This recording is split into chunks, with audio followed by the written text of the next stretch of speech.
Hello and welcome to our YouTube channel exam study 9। Friends, आज हम आपके लिए 10 अगस्त के महत्वपूर्ण करंट अफेयर्स लेकर आए हुए हैं।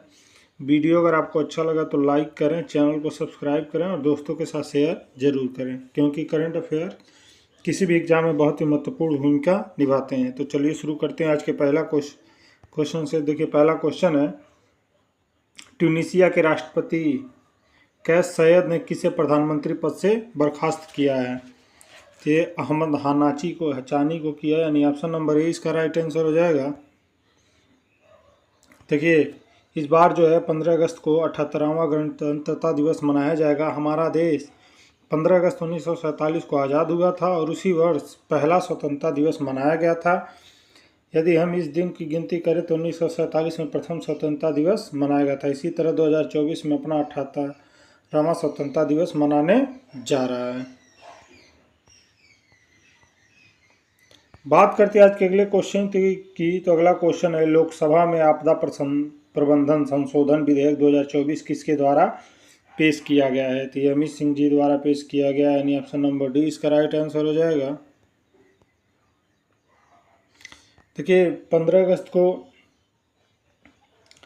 तो अपना 78वां स्वतंत्रता दिवस हम लोग मनाएंगे ही, लेकिन उसके साथ ही हर घर तिरंगा अभियान में तीसरा संस्करण जो है 9 अगस्त से 15 अगस्त तक जारी है, जिसका उद्देश्य नागरिकों को अपने घरों पर राष्ट्रीय ध्वज फहराने के लिए राष्ट्र और राष्ट्रीय गौरव को बढ़ावा देना है। पिछले 2 वर्षों के महत्वपूर्ण सार्वजनिक भागीदारी का उल्लेख भी किया गया है।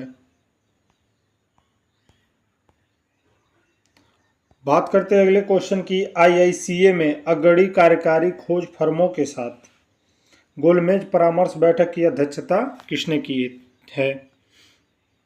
तो ये अजय भूषण पांडे जी ने की है, यानी ऑप्शन नंबर 20 का राइट आंसर हो जाएगा।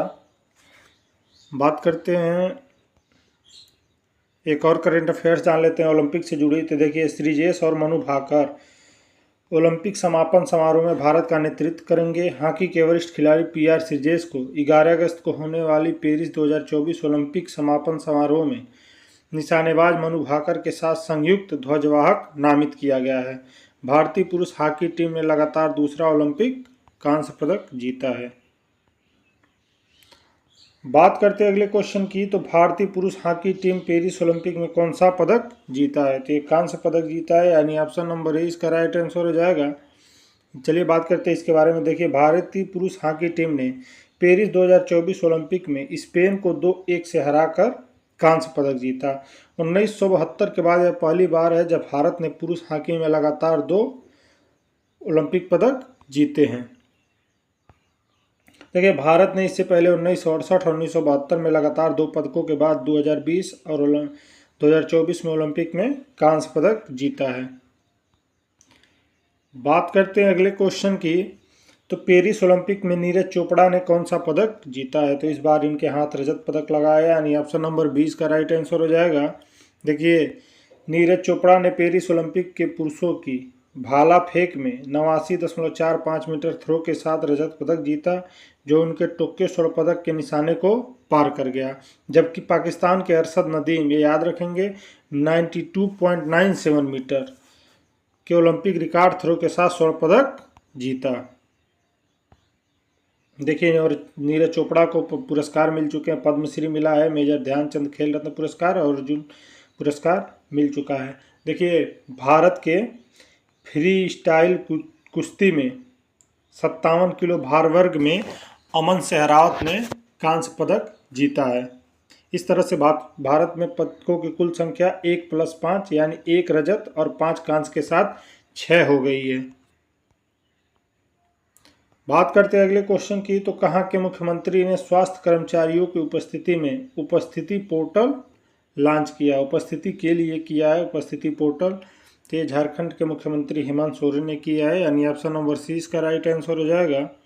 देखिए, झारखंड के मुख्यमंत्री हेमंत सोरेन ने बायोमेट्रिक सत्यापन के माध्यम से डॉक्टरों, पैरामेडिकल स्टाफ और अन्य स्वास्थ्य विभाग के कर्मचारियों की दैनिक उपस्थिति निगरानी के लिए उपस्थिति पोर्टल लॉन्च किया।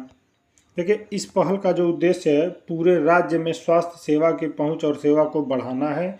सोरेन ने जिला अस्पतालों में 24/7 ऑपरेशन और विशेषज्ञ सर्जरी उपलब्धता पर जोर दिया है।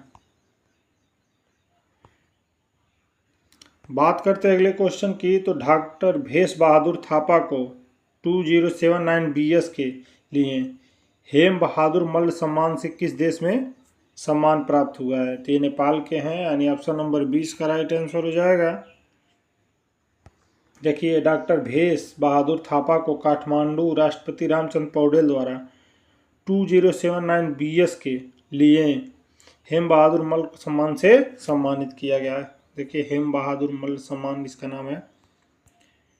देखिए, 2 लाख रुपए नगद पुरस्कार सहित यह पुरस्कार नेपाल के सामाजिक, आर्थिक, बौद्धिक और राजनयिक क्षेत्रों में डॉक्टर थापा के महत्वपूर्ण योगदान को मान्यता देता है और उनके करियर में राष्ट्रीय योजना आयोग के सदस्य सचिव, नेपाल राष्ट्र बैंक के गवर्नर और विदेश मंत्री जैसी भूमिकाएं भी शामिल हैं। बात करते हैं अगले क्वेश्चन की, तो गांधीवादी शोभना रानाडे का 99 वर्ष की आयु में निधन हो गया, वह कौन थी? ये सामाजिक कार्यकर्ता थी, यानी ऑप्शन नंबर 30 का राइट आंसर हो जाएगा। देखिए, प्रसिद्ध गांधीवादी और सामाजिक कार्यकर्ता शोभना रानाडे, जो 18 साल की उम्र में ही महात्मा गांधी से मिली थी, का 99 वर्ष की उम्र में पुणे में निधन हो गया। उन्होंने अपना जीवन वंचित महिलाओं और बच्चों के उत्थान के लिए समर्पित कर दिया गया था। देखिए, इन्हें सामाजिक कार्यों के योगदान के लिए 2011 में पद्म भूषण से सम्मानित किया गया है। रानाडे का प्रभाव कई लाख लोगों पर पड़ा, जिनमें इतिहासकार पांडुरंग बालकवड़े भी शामिल थे, जिन्हें अपनी युवावस्था के दौरान प्रोत्साहित किया था। बात करते हैं अगले क्वेश्चन की, तो गुरु घासीराम तमोर पिंगला टाइगर रिजर्व कहाँ स्थित है? ये छत्तीसगढ़ में स्थित है, यानी ऑप्शन नंबर 20 इसका राइट आंसर हो जाएगा। देखिए, यह गुरु घासीराम राष्ट्रीय उद्यान और तमोर पिंगला अभ्यारण्य के क्षेत्रों को एकीकृत करके बनाया गया है। यह छत्तीसगढ़ का चौथा टाइगर रिजर्व होगा। अन्य 3 टाइगर रिजर्व जो हैं छत्तीसगढ़ के, इंद्रावती, मुंदती, सीता नदी और अचानक कमार हैं। साथ ही देश का तीसरा सबसे बड़ा टाइगर रिजर्व भी होगा। देखिए, नागार्जुन श्रीशैलम जो कि आंध्र प्रदेश में स्थित है, देश का सबसे बड़ा टाइगर रिजर्व है। इसके बाद असम का मानस है। बात करते हैं अगले क्वेश्चन की, तो विशालगढ़ में मिली नई वनस्पति प्रजाति का नाम किसके नाम पर रखा गया है? तो शिवाजी महाराज के नाम पर रखा गया है, यानी ऑप्शन नंबर 30 का राइट आंसर हो जाएगा। देखिए, कोल्हापुर के न्यू कॉलेज और शिवाजी विश्वविद्यालय के शोधकर्ताओं ने विशालगढ़ किले में नई पुष्पी पादप की प्रजाति सेरोपेगिया शिवरायाना की खोज की। इस प्रजाति का नाम छत्रपति शिवाजी महाराज के सम्मान में रखा गया, जो किले के ऐतिहासिक और पारिस्थितिक महत्व को दर्शाता है। देखिए, इस शोध को अंतर्राष्ट्रीय पत्रिका फाइटोटैक्सा में प्रकाशित किया गया, जिससे क्षेत्र की समृद्धि जैव विविधता पर प्रकाश डाला गया है। बात करते हैं अगले क्वेश्चन की, तो भारतीय रेलवे कवच का कौन सा संस्करण प्रारंभ करेगी? तो ये 4.0 का जल्दी प्रारंभ किया जाएगा, यानी ऑप्शन नंबर 20 का राइट आंसर हो जाएगा।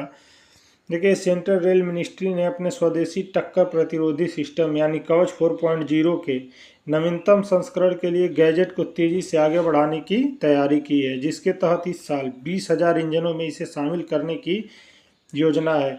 रेल मंत्री अश्विनी वैष्णव ने कहा है, देश में एक वैज्ञानिक इंजीनियर द्वारा कवच सिस्टम का विकास चल रहा है। बात करते हैं आज के अगले क्वेश्चन की, तो अगला क्वेश्चन है, किसके द्वारा आयुष मानकीकरण विभाग की स्थापना की जाएगी? तो ये BIS के द्वारा की जाएगी, यानी ऑप्शन नंबर 30 का राइट आंसर हो जाएगा। देखिए, भारतीय मानक ब्यूरो जो है यानी BIS ने आयुष प्रथाओं को मानकीकरण के लिए एक नया समर्पित विभाग बनाएगा। उपभोक्ता मामले में खाद्य और सार्वजनिक वितरण मंत्रालय द्वारा इसकी घोषणा की गई है। इसका मुख्य उद्देश्य आयुष उत्पादों की सुरक्षा, प्रभावकारिता और गुणवत्ता को बढ़ाना है। देखिए, यह विभाग जो है आयुर्वेद, योग, प्राकृतिक चिकित्सा, यूनानी, सिद्ध रोग, रिग्पा और होम्योपैथी को कवर करता है। आयुष विभाग में 7 अनुभागीय समितियों का गठन करेगा, जिनमें से प्रत्येक आयुष के भीतर एक विशिष्ट प्रणाली पर ध्यान केंद्रित करेगी। साक्ष्य आधारित मानकों को राष्ट्रीय और अंतर्राष्ट्रीय दिशा निर्देशों के साथ जोड़ा जाएगा। बात करते हैं आज के अगले क्वेश्चन की, तो किसकी 3 संरचनाओं का नाम अशोक, चंद्रगुप्त और कल्पतरु रखा गया है? तो ये हिंद महासागर की 3 संरचनाएं हैं, यानी ऑप्शन नंबर डी इसका राइट आंसर हो जाएगा। देखिए, भारत ने हिंद महासागर में स्थित 3 पानी के नीचे भूवैज्ञानिक संरचनाओं के नाम प्रस्तावित किए हैं।